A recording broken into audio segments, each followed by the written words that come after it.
దేవునికి స్తోత్రం. నేటి దినాన మన అరుణోదయపు దేవుని వాగ్దానము సామెతల గ్రంథము 24వ అధ్యాయము 5వ వచనము.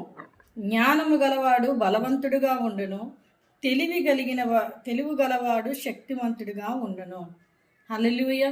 ప్రియమైన దేవుని బిడ్డ, ఈ దినాన దేవుడు నీకు ఇస్తున్న వాగ్దానము, జ్ఞానము గలవాడు బలవంతుడిగా ఉంటాడట, తెలివి కలిగిన వాడు శక్తిమంతుడిగా ఉంటాడంట. ఇక్కడ సామెతలు గ్రంథకర్తైన సొలొమోను మహారాజు చెప్తున్న మాటలు ఇవి. అంటే జ్ఞానము కొరకు మనం వేగులు పడాలి. దేవుని దగ్గర మనం ప్రార్థన చేసి జ్ఞానాన్ని అడగాలి.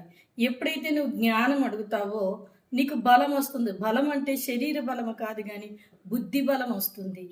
ఏ విషయంలో ఏ విధముగా మనం ప్రవర్తించాలో ఆ జ్ఞానం మనకు నేర్పించి ఆ చిక్కు నుండి మనల్ని విడిపించుకునే ఆ బలాన్ని దేవుడు మనకి దయచేస్తాడు. అంతే తెలివిని అడిగినప్పుడు, తెలివి మనకు వచ్చినప్పుడు మనము శక్తివంతులమై ఉంటాం.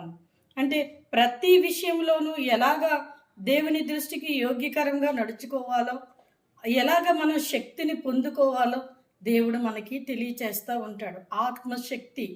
ఆత్మశక్తిని దేవుడు మనకి దయచేస్తాడు. కనుక అరుణోదయాన లేచిన వెంటనే ఈ వాగ్దానాన్ని పట్టుకొని ప్రార్థన చేసి, దేవా నాకు జ్ఞానము దయచండి, తెలివిని దయచండి అని ప్రార్థన చేసి నీ జీవితాన్ని ప్రారంభించు.